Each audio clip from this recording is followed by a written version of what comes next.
What's going on, everybody? Welcome to Four Tires and Fuel. I am your co-host, Steven Cherrick. I am the rear tire changer on the 38 truck for Layne Riggs and Front Row Motorsports. And this weekend, I will be.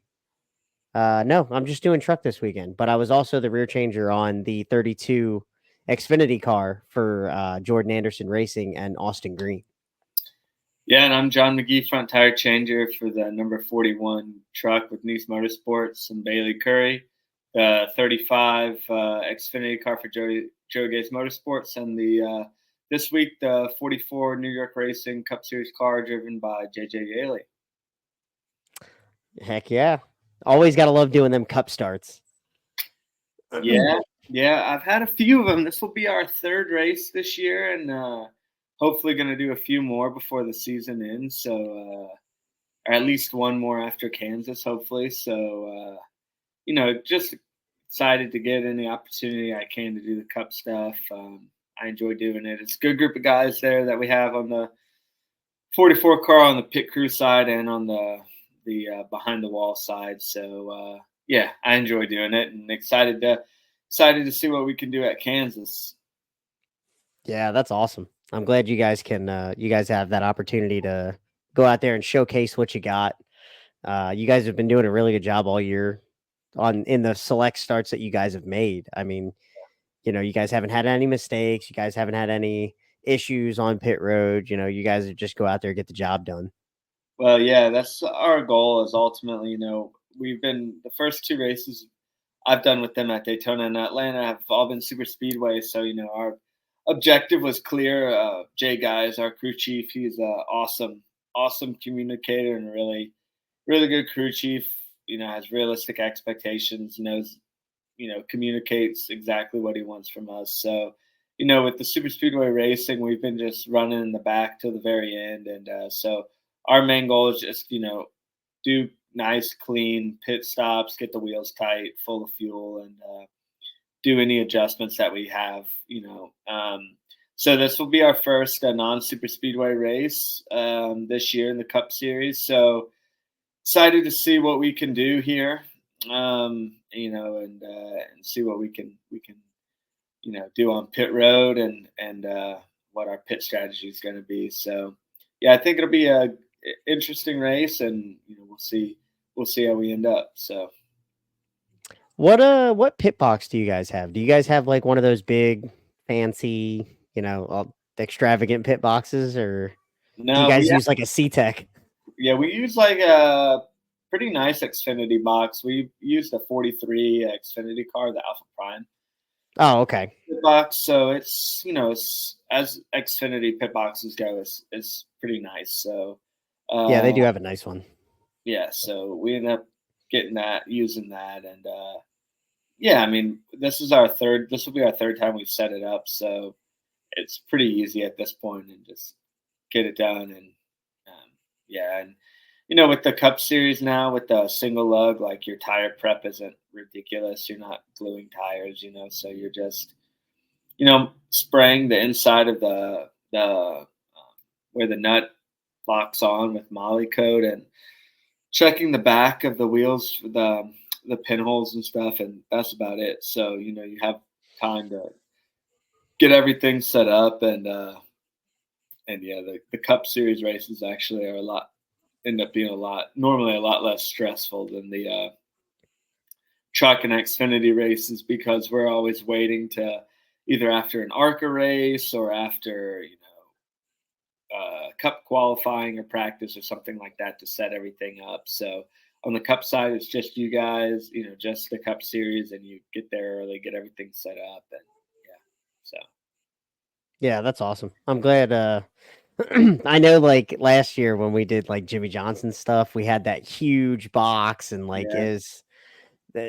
God, it was terrible. It wasn't terrible. It was just we only set it up like once or twice before we actually went out and started like doing pit stops and going to the track and stuff. So it was like we were still learning where stuff was. Yeah, I mean, that was definitely a really nice box, but it did take a long time to get set up. I I remember after the 500, like we crashed out with probably I want to say like 20 laps to go, and there were teams beating us. We were the last team off pit Yeah, road. yeah. So, but Yeah. anyways, so we'll get started here. The last podcast we did a preview of Watkins Glen road course racing, and we got done with that. And in the meantime, we've done Bristol as well. We'll won't get ahead of ourselves too much, so we'll backtrack 2 weeks ago to Watkins Glen. I know you were doing the 32 Jordan Anderson car with Austin Green there, road course ringer on that one. So you want to talk a little bit about how your race went for the Xfinity race at Watkins Glen? Yeah. First, I just want to kind of like apologize to everybody that we didn't get the podcast out this past week. It was a short week with like this. I don't know why they put the schedule this way, but everything's a night race at Bristol except for the ARCA race. But it's the truck race is on Thursday night, the Xfinity race is Friday night, and the Cup race is Saturday night. So it was a super short week to get everything done, and that we had to get done throughout the week, and we just didn't find time to record. So I just want to apologize on not getting that out there. So, but yeah, so we'll jump into Watkins Glen. So he's like Austin Green is. I think he grew up on ovals, but then went and did like not short track, like Trans Am racing for like road courses. Yeah. And he's been doing that for a while, and now he's trying to, get his shot in NASCAR. So he's really good at road courses. And I thought we were gonna have a good shot going into it. So I was like, this first time I've been on an Xfinity car that I might actually go to victory lane. Yeah. And we didn't qualify all that well. I think we got stuck behind a couple people on his hot lap, and we ended up like 22nd or something like that. So, oh no, actually, I think he qualified like almost last. Yeah. So we started the race, and the main objective was we're not racing for points. We're not racing for stage, playoff points, stage points, and none of that stuff matters. The only thing that matters is a checkered flag. So our goal was to short pit stage 1, short pit stage 2, and put ourselves in a good position for the final stage to go out there and win the race. And the wheels came off the bus super early in that. We ended up we short pit stage 1, but I think William Byron had like such a huge lead on everybody else that we ended up going a lap down when we came out by like, I think it was like 2 seconds or something. And so we had to take the wave around, or the lucky dog, or whatever you want to call it, at the end of the stage 1 break. So we didn't get our track position there. Like, I think if we would have had the track position, I think we would have been like 8th on that restart. So instead, we started all the way in the back.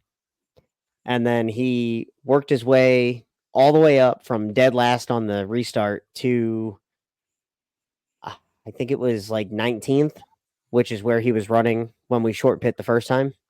So we short pit again. Did we short pit? I don't think we could short pit. I think we had to run it all the way out and pit under the caution.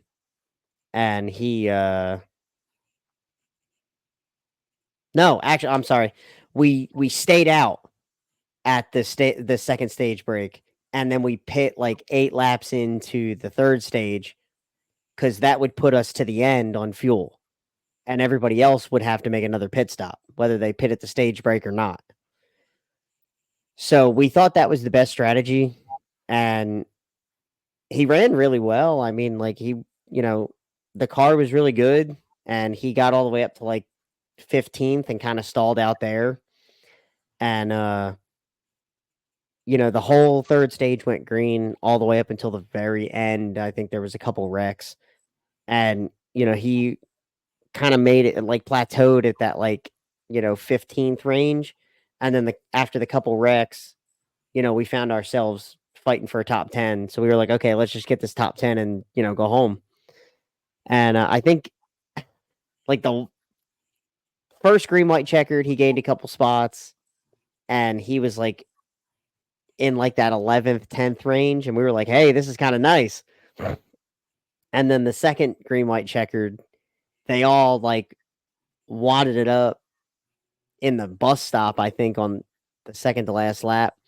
And like he was in like 7th. And we were like, hey, this is awesome. And then he went down, took the white flag, and we were like, all right, just bring it home. And next thing you know, they're wrecking in front of him. He gets turned by somebody that he couldn't avoid, and he spins it around once or twice, gets it going again. And like unofficially, we crossed the line, or when the caution came out, we were 14th. And we were like, 14th, sorry guys, I tried to avoid it kind of thing.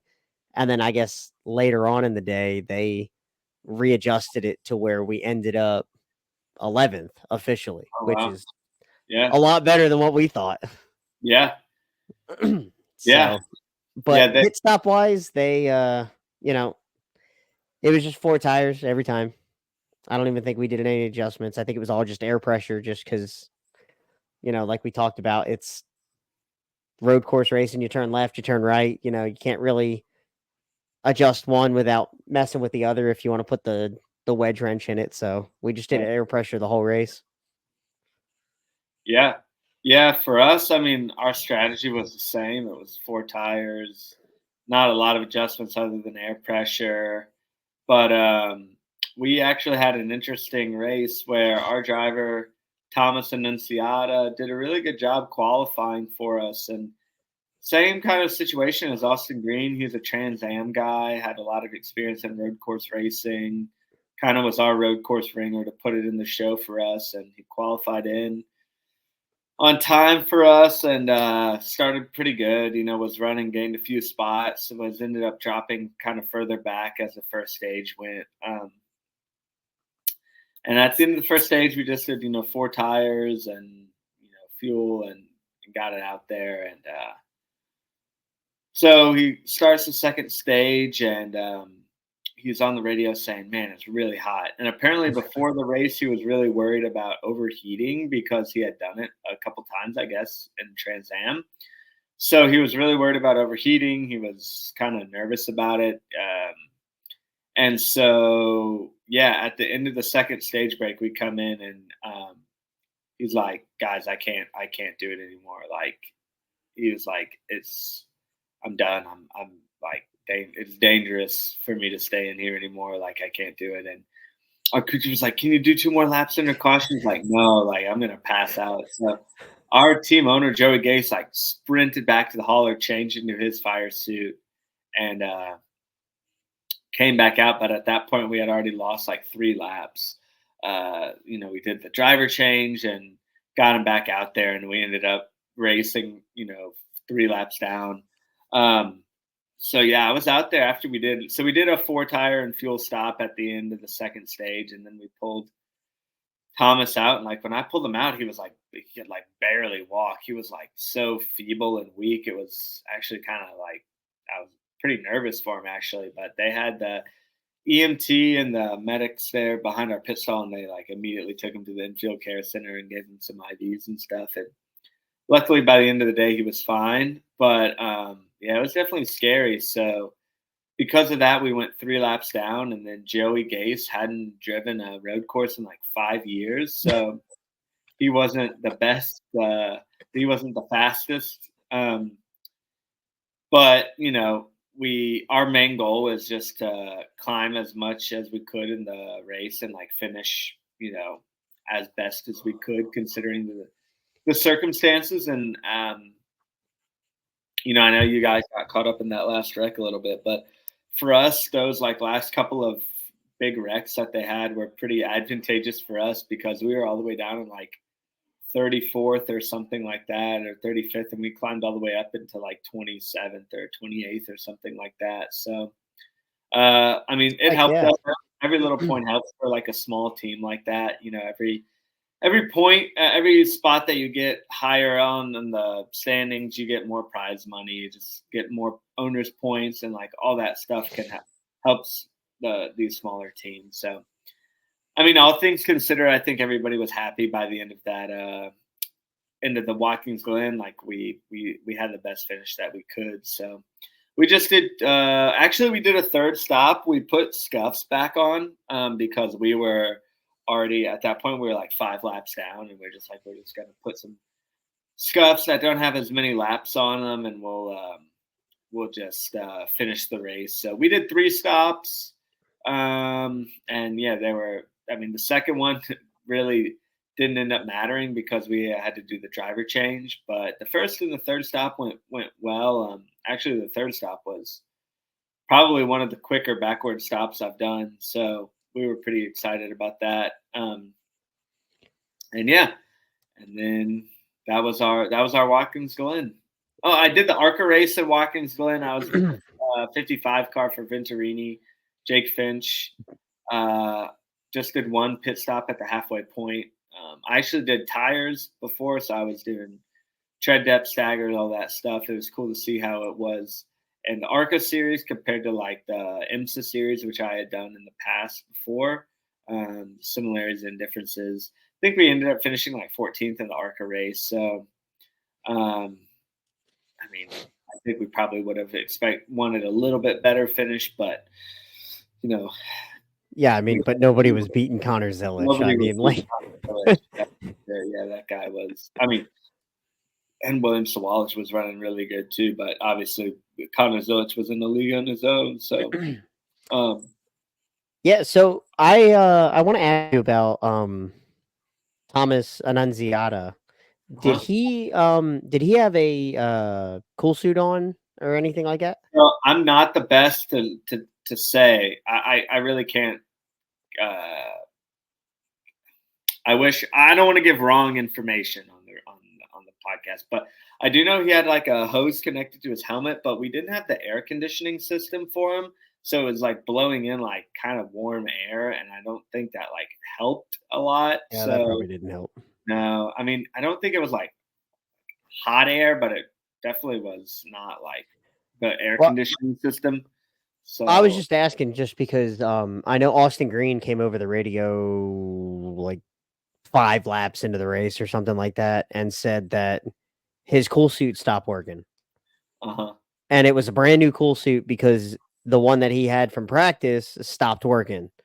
So he's like, he went the whole race without his cool suit, and he was like continuously coming on the radio talking about how like overheated he was. Yeah. Yeah, so a lot of our Lamborghini Super Trofeo drivers and a lot of our IMSA Michelin Pilot Challenge drivers will use cool suits.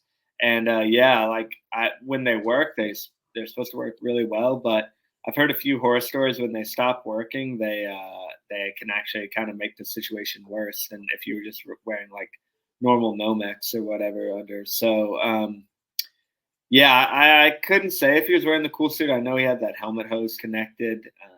So plan is he's going to run again for us at some point again in this season. So, hopefully we can get all those issues sorted out and he'll be able to finish, the race and run the whole thing there. So, yeah.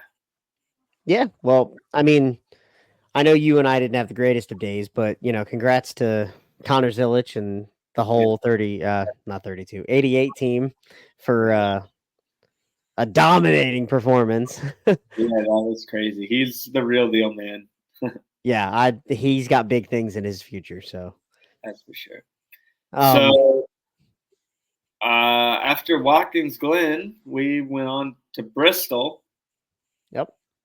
And world's fastest half mile. Yeah, I wish we kind of could have previewed it a little bit on the podcast, but it's really like a completely different pit road, kind of different pit strategy, definitely different setup on the car. So Watkins Glen, you have the camber on the fronts are like this, where the tires are kind of pointed towards each other. At Bristol, they're like this, where they're facing that way. You get a lot. even on a road course, you are using brakes, but like Watkins Glen, it's kind of like sweeping corners, and you use brake. There are a couple big braking zones, but you're not using like at Bristol. You're using the brakes to enter the corner, twice a lap, and there's 16 seconds. So brakes get really, really, really hot at Bristol. Um, and the other thing about Bristol is there's 2 pit roads, so one on the front stretch, one on the back stretch, and half the pit boxes are on the front stretch, half the pit boxes are on the back stretch, and that's definitely a unique aspect about Bristol because it's the only track that we have that set up. Yeah, it's always one of those things when you go to Bristol, like they always preach to us, like you got to be ready because, like Johnny said, there's 16-second lap times. So when the caution comes out, like they have the 2 pit roads. When the caution comes out, they have to enter on the back stretch or the front stretch pit road and come all the way down the front stretch, loop around on the apron, and come down the back stretch pit road, and then go through pit exit. And that's how they have to do it under caution. But under green, you have to enter whatever side you're on. So if you're on the front stretch, you go on the front stretch. If you're on the back stretch, you go on the back stretch. And they're 16-second lap times. So if there's an issue within 7 seconds of your driver saying, I have a problem, he's going to be sitting in your pit stall, and you need to be changing the tires. So you always need to have your gear on. You always need to have it, if not on, like right in front of you so you can grab it and go. But yeah, that's it. Everything happens there so fast. Like I love that racetrack. It is one of my favorite racetracks. You could pretty much sit in the pit stall and see the whole racetrack. That's how great it is. I love it. It's awesome. The banking's high, the racing's great. Pit road is so much fun when you got everything going on. And yeah, so but it does have that challenge factor of like, you got to be ready for everything that can happen because like super speedways, you have a lot of damage repair, but like short tracks, especially Bristol, you can have a lot of damage repair. So you got to have everything ready to go. Yeah, you do. And like you said, it happens fast and you always got to be ready. And Bristol is a track where you can be making a lot of adjustments for sure. So you always got to be ready. And like, it's so loud that even if you have a radio, like sometimes it's hard to hear, or if you're trying to talk to somebody without a radio, it's impossible to hear them. Yeah. So like your crew chief can be 5 feet away from you and will have to key up on the radio and tell you. So like communication is important, having your stuff ready, like having the next set of tires immediately up and ready to go on the wall, because like I said, you could change tires 5 laps ago and then something happens, you cut down a tire or you hit the wall or you bump a little bit and you get a tire rev and then it cuts the tire down, and then you have, like you said, 10 seconds to get ready. So it's all about preparation and communication and just being good teammates and being ready to adjust to anything that happens at Bristol. Yeah, you're right. It's my favorite track. I love it. It's so cool. But yeah, so you're right. So we talked a little bit about the early schedule. So we did the truck race on Thursday and the Xfinity race on Friday. I did the ARCA race again before the truck race, and I was going to ask you if you did the ARCA race. Yeah, I was on the number 2 car with Andres Perez, and we finished. Oh yeah, I was there. You were in my pit stall. Yeah, I was. Yeah, we finished in 3rd place, and we were super excited. And I found out too that the ARCA winners, even they get a sword too. So when you win at Bristol, you get a sword, and as we might find out here soon. And if you win the ARCA race, you get a sword too. So I was like, oh man, let's go. Let's win. Let's go. But we got 3rd place, and that was a good run for us. So I was really excited about that. Happy for the whole Rev Racing organization. They're a great group of guys, and Andres and LeVar, great drivers and really good guys. So, and then after that, we had the truck race, late night truck race. Oh yeah, truck race was okay. I'll take it back to this. At the end of the truck race, I saw on Twitter somebody posted that the time of the race was 1 hour 30 minutes, like 1 hour 26 minutes for the whole truck race. The Yeah, ARCA race was like 2 hours and 15 minutes. there was like no, there was hardly any cautions in the truck race. Yeah, I mean, in the end of the Xfinity race too, the whole last stage was completely green. So, Yeah, I think it was. but yeah, so Steven, if you want to start off with your kind of Bristol race, truck race. Yeah, so still dealing with Layne with being a rookie and but he we're starting to go back to these tracks that he's been to before, like Bristol this week at Kansas. Talladega is the same as Daytona. Um so we went there earlier this year and he started 20th and he finished 10th. So he was super pumped about going back because he knew that he left some on the table. And I watched practice and he was third fastest in practice. And I was like, all right, boys, we got something. And then he went out for qualifying and he was just way too loose. And I think he got loose in 3 and 4, coming to end his first lap to go to his second. And so he ended up finishing, I think it was 18th we qualified. And, they told us earlier in the week that, like, hey, we can make it on one stop. You pit at the end of stage 1, you can make it the rest of the way. So it was big on Layne for like tire management and saving your stuff because you're running it for over 130 laps worth of tire that you're putting down.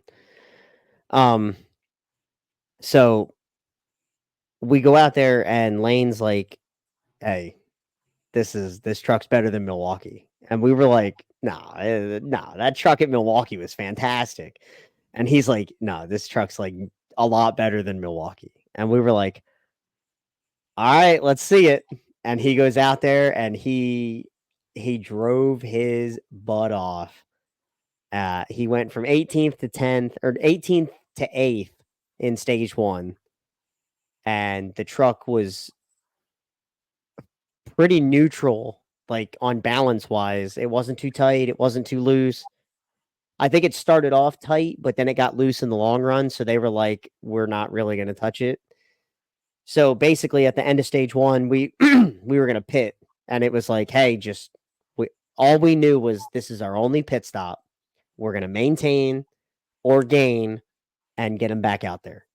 And I think we gained 1 spot on pit road. It was just 4 tires straight up, and Timmy Hill stayed out.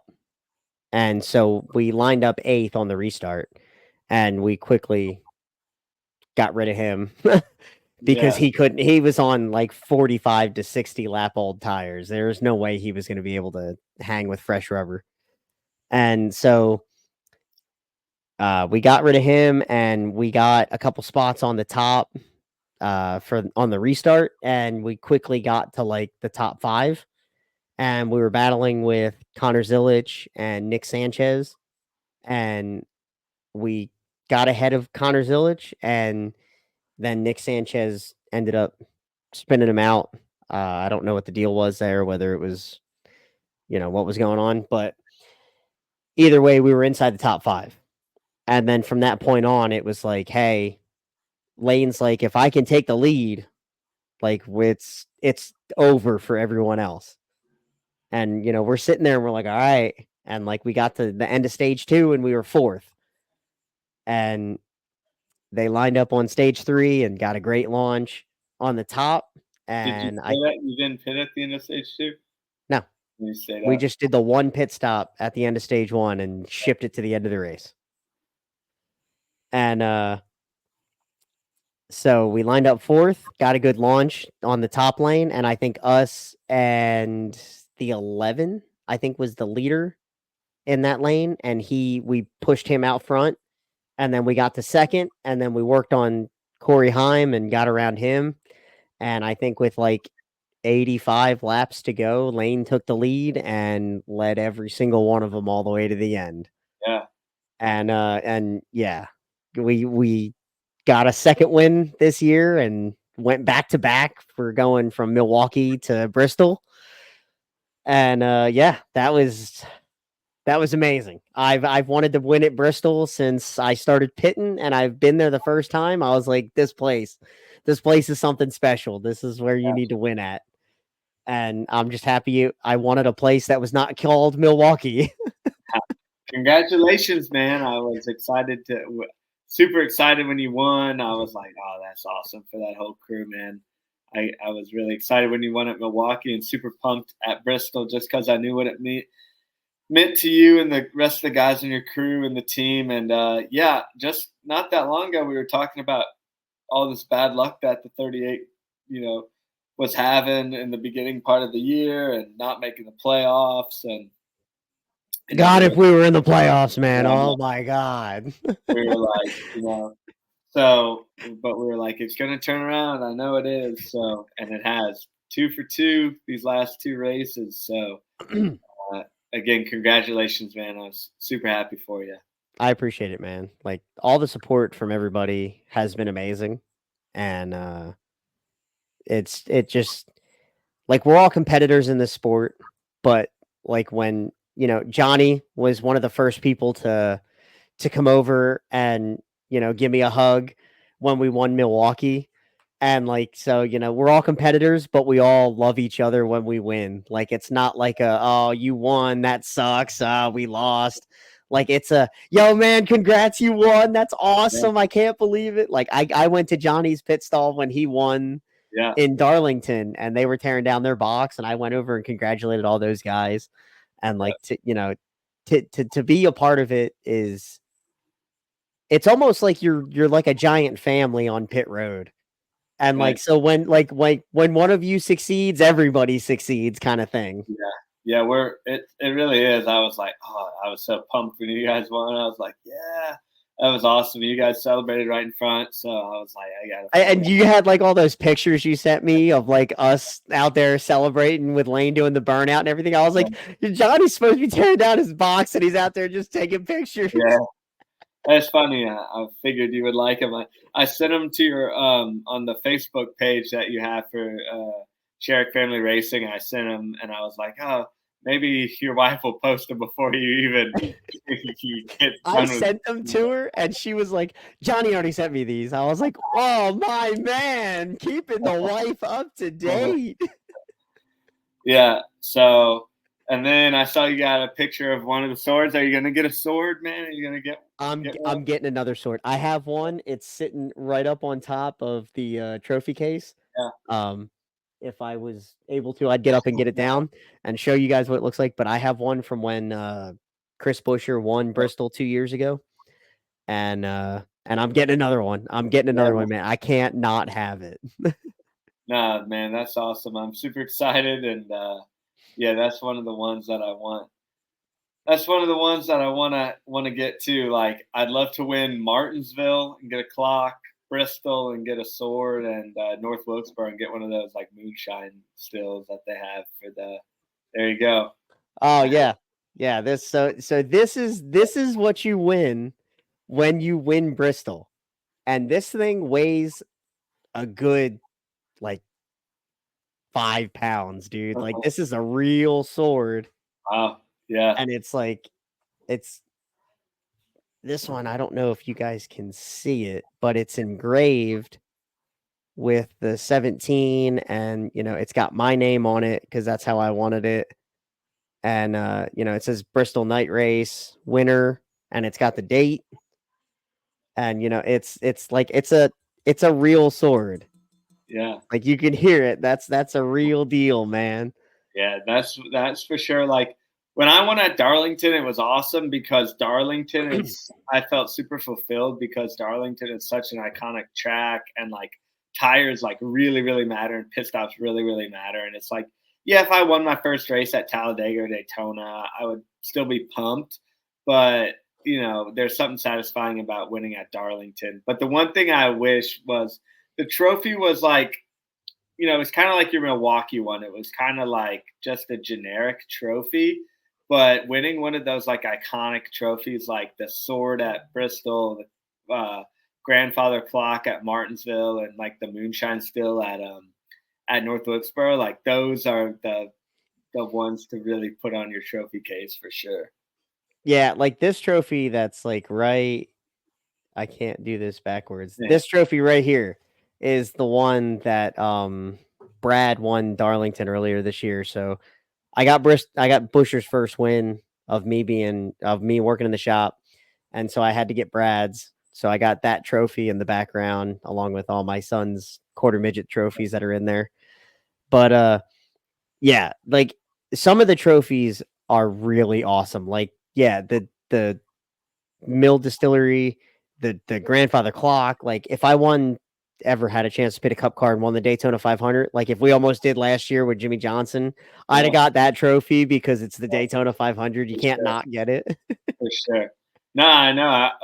And there was a point in the race when we were running top 10 with Jimmy at the Daytona 500. It's like, we might actually do this. Dude, if we pull this off.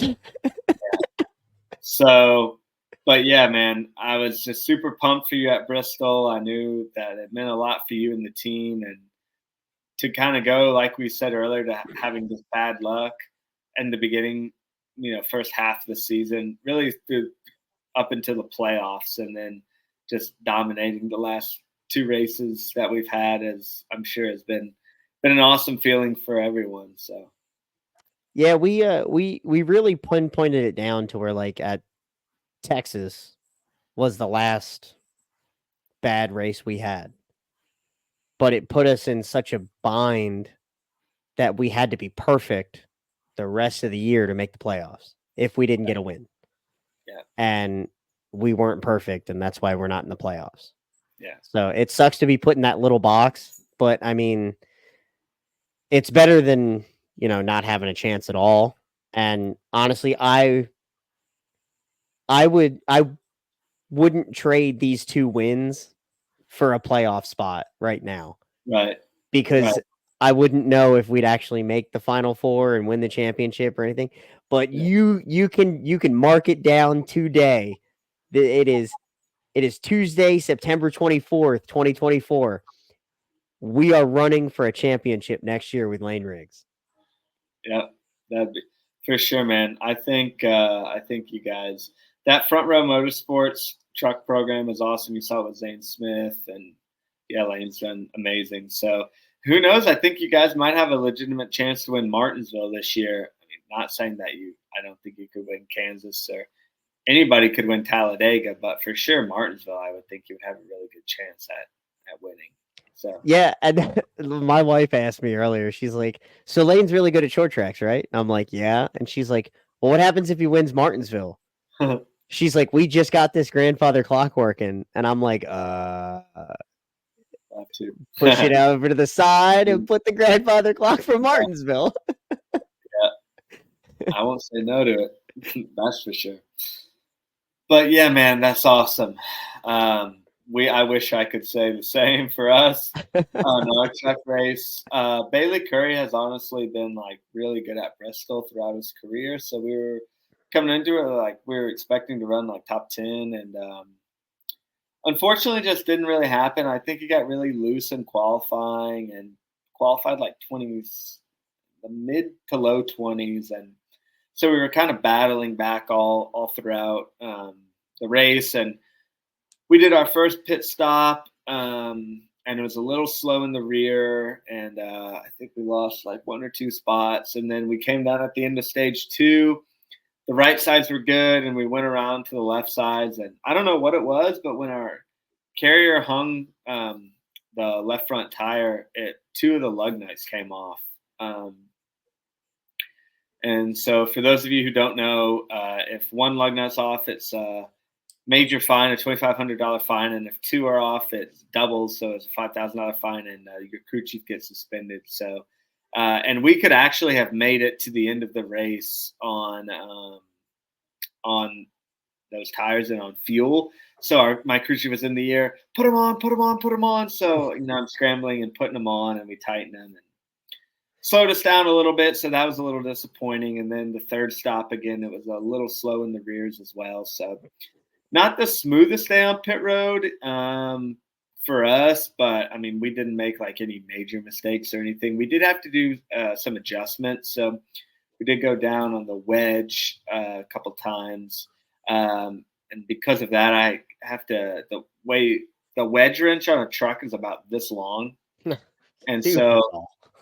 the best way to do that is for the carrier to carry it in one hand and the tire in the other hand, and because of that, he goes around the rear because normally he'll go in front of the truck and carry both right side tires out. So when that happens, me, the front changer, I have to carry the right side tire out with me and set it down. And so Bristol is small, it's tight, and carrying your right front tire out in front of you, and especially those liners. I'm not the biggest guy in the world, but getting them out there and stuff, Well, it's they always they run non-liners on the right side, don't they? Or do they run no, liners? non-liners are on the left side. The liners are on the right side. Oh, Yeah. So I was carrying the liner out there and setting it down, and it was anyway. So I'm always like, I'm never worried about getting hit or anything by a car or truck normally when I just jump out in front. But when I have the tire, I'm just not as fast. I'm not as mobile. I'm not as agile getting out of the way or getting clear. So luckily, Bailey is always really good at stopping. If anything, he stops a little shorter. I've never really seen him go long or super long. So he's always been good at stopping in the box. And so I can't even remember what we finished in the truck race. It wasn't what we thought we wanted. I want to say it was 15th, actually. it's So respectable. not far off from what we wanted. So at the end of the day, I think it was a pretty decent day for us. Um, and then we had on Friday we did the Xfinity race. So I was on the 35 car with Joey Gates Motorsports and Carson Ware, and Carson hadn't been in the car for 2.5 years. So coming in, he just wanted to kind of run the laps, get his experience back, get back to running in a pack, running in crowd. Because I know he's done a lot of sim racing, but obviously that's as close as you can get. But until you're out there running with other cars, it's a different, whole nother ball game. So our whole objective was just to get him out there and finish the race and run the laps and run as good as we could. So we were running closest to the back all day, like anywhere from like 32nd to about 26th or somewhere in there. The first stop, just because he hadn't, done a live pit stop in 2.5 years, the wheel wasn't exactly straight. So I hit the lug nuts off, and then we had to have him straighten it before we could hang the right front. But all that's a part of the learning experience, or I guess relearning and just getting more experience. And he apologized on the radio for it and everything, and it's not like it really cost us much at all. So, but that's part of it, and getting more comfortable with coming in the box. It works both ways. It's like the driver needs to get more comfortable getting in the box, and when that happens, the pit crew becomes more confident and comfortable with the driver, knowing where he's going to stop, knowing that he's not going to go long, knowing that he's going to be where he needs to be and have the wheel straight and all that, foot on the brake and all that kind of stuff. So yeah, we did 2 stops, and they were both fine, 4 tires and a slight adjustment. And then the whole from the second stage to the end of the race, it ran completely green. So I don't think any Xfinity car did a pit stop in that third stage. So yeah, we did less pit stops in the Xfinity race than we did in the truck race, even though it was like 100 laps longer, I think. So Yeah, so I actually did the 28 for Kyle Sieg. oh, cool. I was over there with our boy Kyle, and Yeah, we love Kyle. yeah, he's got a new crew chief that he's had for the past couple of weeks, Joe Williams. He was actually my crew chief last year when I was pitting for Brett Moffitt, and so I've worked with him, and I know his mannerisms and the way he talks and stuff. So a lot of it was just like coaching Kyle to be more confident. I think is what they're trying to do. Is what it sounded like to me is like they're trying to get him to not like whenever people are like trying to battle with him side by side, stuff like that. Like he just kind of like lays over and lets them go. And they're trying to make it to where he's more confident racing with someone, not just driving on the racetrack. And so there's a lot of coaching going on between Joe and Freddie Kraft, our spotter. And so, we started the race, I think, second to last, because they set him by owner's points. And it was good in the beginning, and then because he could run the bottom and he was really good on the bottom, it was like he said it was neutral. But it was if he'd go up top, it was way too loose, and he really didn't understand how to ride the top. So towards the end of the race, the lane moved up, and everybody was running the top. If you ran the bottom, you couldn't pass. So he was trying to run the top, and they're kind of coaching him about like, hey, you need more on throttle time, you need less brake, you need to roll the center faster, you need to not charge the entry as much like you would have if you're on the bottom, and stuff like that. And it was awesome to listen to because it was like, I'm learning stuff about how to drive that track as much as like Kyle Sieg is behind the wheel. Right. but but yeah, it was like an average day. I think we ended up like 25th, one or two laps down, I think. But yeah, first pit stop on pit road. Um, we came in and I think we had to come around. No, we came straight in with a 27 right behind us. And the right side was good. I came around to the left and the off pattern was good. And when I went to hit my on, I hit the first one, the second one, third, and fourth, and I missed the fifth one. And Paul like just drops the jack because he sees I swung at it 5 times. Well, I missed it. And then I went to hit it again and I missed it again because I tried to strike it real fast and I missed. And then I went back a third time, which I probably shouldn't have. And Kyle hit the gas and it like threw the gun on the ground. And I was like, okay, we're not doing that again. Yeah. Yeah. It always scares me in the rears with you guys like doing that. And Yeah. and Paul looks at me and he's like, "Did you get 4?" And I was like, "I got 4." And like Joe comes down off the box because he saw it and he's like, "Hey, you got 4 lug nuts?" And I was like, "I got 4 tight." And he's like, "All right." And I guess my eyes were like real big because he looks at me and he's like, "Are you all right?" And I'm like, "Yeah, I'm good. We're good." Yeah. Yeah. But second pit stop, just 4 tires, a little bit of an adjustment to help with how tight or how loose he was on the top. And yeah, it was just 4 tires. Nothing really bad happened on that one, I don't think. I think I was a little slow on the right side, maybe. I don't know. I don't know. I always slow down when I have the payolis versus like the clutch gun that I use in truck. But it's like I feel like I'm going slow, but like it's actually like not a bad pit stop. So I don't know. And then I think we pit like I don't think we pit a third time. I think we might have, but I'm not sure. I don't think we did, but yeah, I mean, just 2 stops, got it done. Yep. And he brought the car home clean, so that's that, can't ask for much more than that. Right. Yep, that's about what we were doing for our deal with Joey, just getting it home clean, get a good finish, and move on to the next. So and pit stops are the same.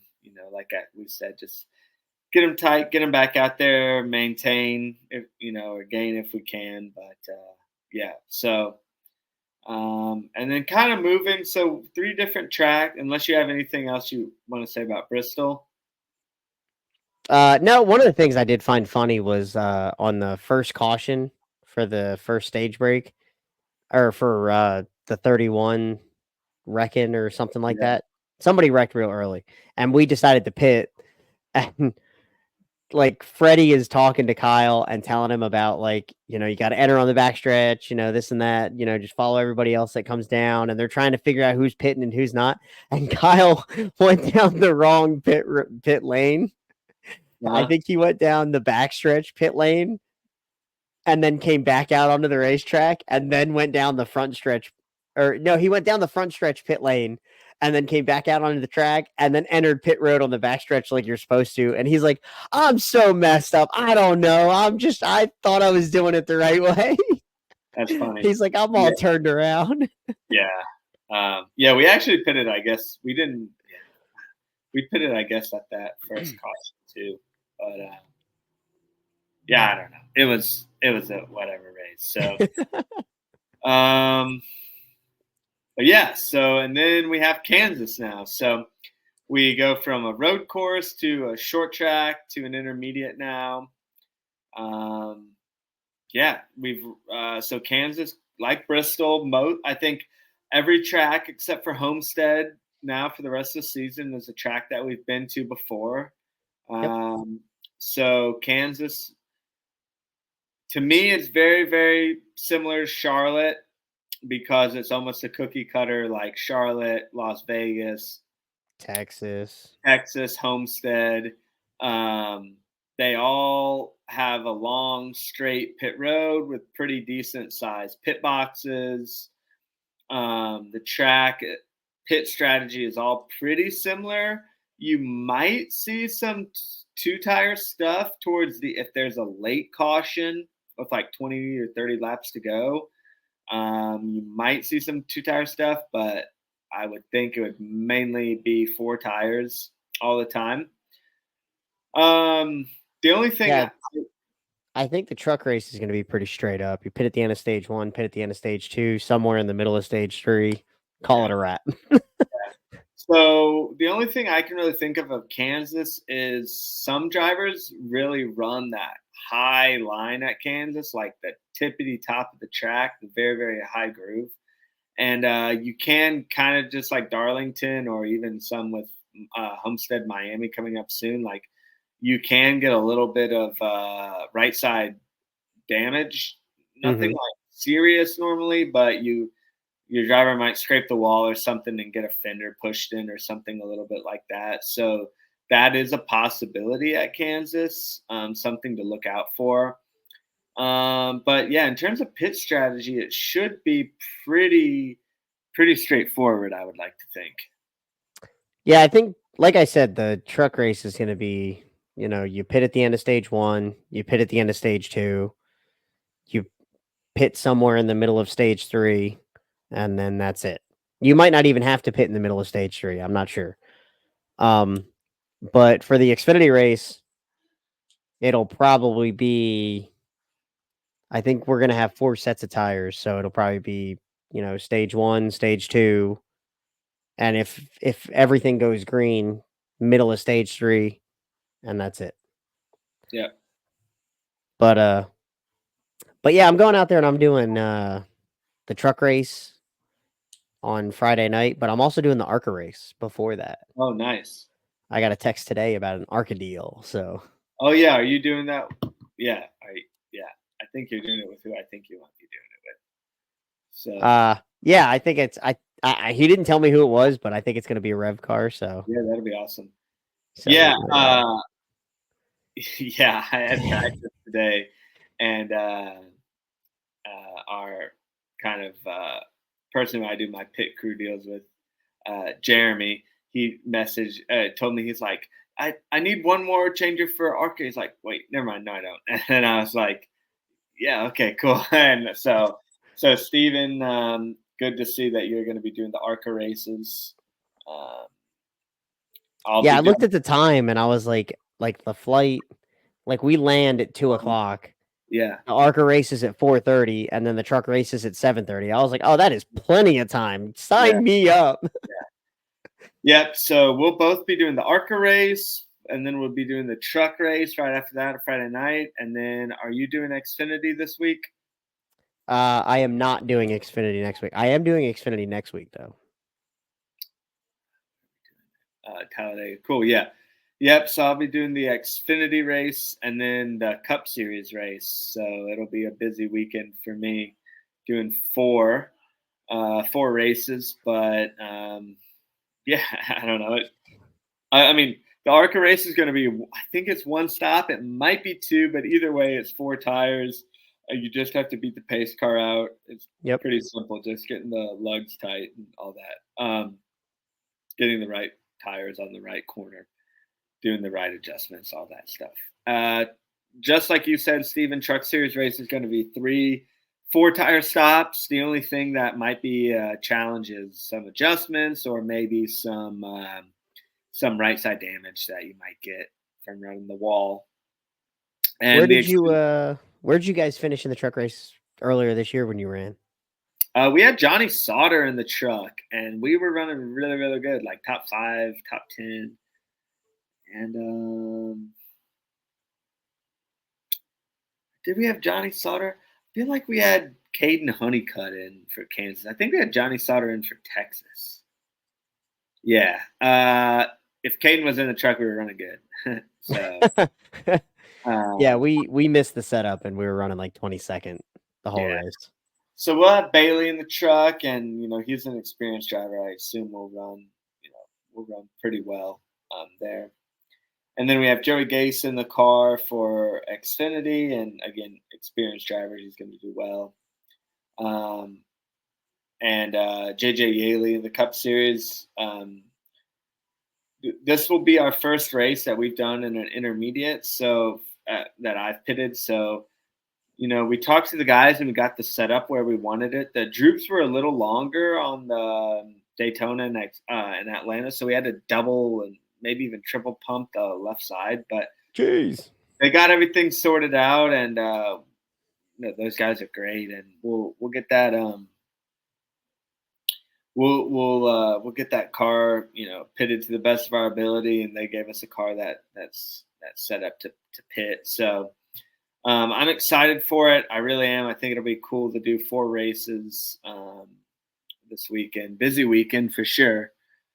Well, now you guys like the rest of the races that you guys ran on that 44 car were all like super speedway style. So not a lot of, in the hands of the pit crew, but now is like this race, you guys get to actually show what you're made of, where you could go out there and bust out like a 10-second stop, a 9-second stop. Yeah. I think and show what you got. I think we're excited. That's what we are. I think we're really excited for that opportunity and go out and see what we can do. So yeah, I'm definitely going to be watching the Cup race and keeping an eye on you guys to see what kind of times you guys are running.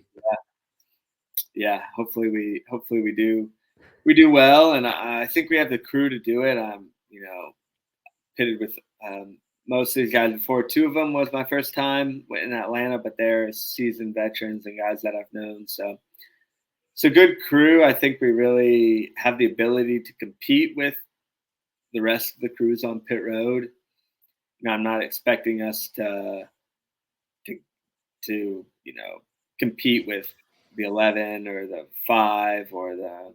Oh, don't sell yourself short, Johnny. Whatever, but realistically, I think we do have the ability to compete with, most of the pit crews on pit road, and at the very least hold our own. So, for that's going to be the biggest thing is like if you guys can go out there and hold your own, and like if it happens to come around, like the cautions fall funny and you guys end up pitting with like in the middle of like all the other people pitting, like next thing you know, you guys have a chance to go up against like the 43 Cup car, or the 42, or it's one of those guys, and be like, oh yeah, we can run with these guys.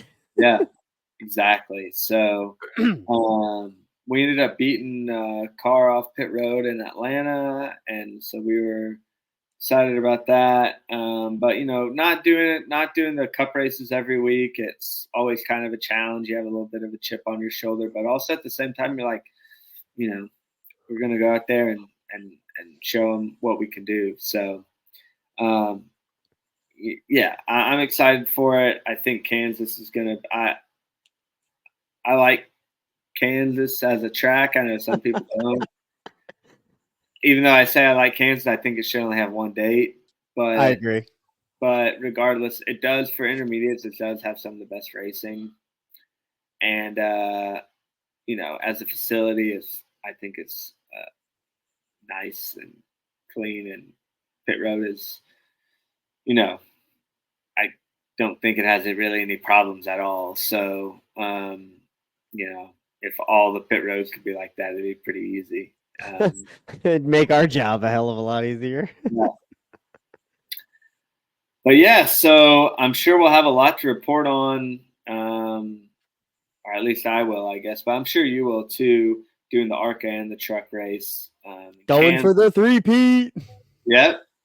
And then we have Talladega, super speedway racing at Talladega the following week. So that's always Talladega, and plate racing is one of my favorites. It's either that or Bristol and Martinsville. Those are my favorite style of racing. So next week we'll be back on, and I'm sure we'll have a lot to talk about. And when it comes to our review of Kansas, but also looking forward to Talladega and the rest of the season. So, oh yeah, yep. I think the rest of the year is going to be a lot of fun. Just because we got a bunch of different style tracks coming up. Talladega, the Rovals in there. Homestead's always a fantastic race. yeah, Um, we have Las Vegas, Vegas, Phoenix, and Phoenix, yeah. Martinsville. Oh, Martinsville, good old On Martinsville. order, obviously, but yeah. So I mean, we have a good mix of road course, of intermediates, of a super speedway, and short track. So, I mean, there's at least one of each. I think there's 4 styles of track: short track, intermediate, super speedway, and road courses. We have one of each to finish out the season, at least. So, we're looking forward to that. I always enjoy the variety of tracks and, changing from week to week, the strategy, the style of racing, the location. So, but like we said, every track except for Homestead we've been to before. So from a pit perspective, from a setup perspective, like pit crews should be more dialed. The setup should be better than they were in the beginning. So, it's a good thing and a bad thing. It's a good thing that your car is a little better and you're used to the coming back to the track the second time in a year, but everybody else is the same way too. So it ends up getting more competitive, I think. Step your game up. Yeah, for sure. So, but yeah, so we'll go out this weekend, and Johnny will have a lot to report on with doing all 4. You will too. Well, you're doing all 4 races this year. This weekend. I'm doing truck and ARCA, so I'll have a little bit to report back on, and then we can preview Talladega and get us ready for some super speedway racing. That's right. But as always, I appreciate everybody for watching, listening, subscribing, all that good stuff, and hopefully you guys enjoyed this episode because this one was a little bit of a fun one with the Bristol win in there, and yeah, we will catch you guys in the next one. Till then, you guys be good.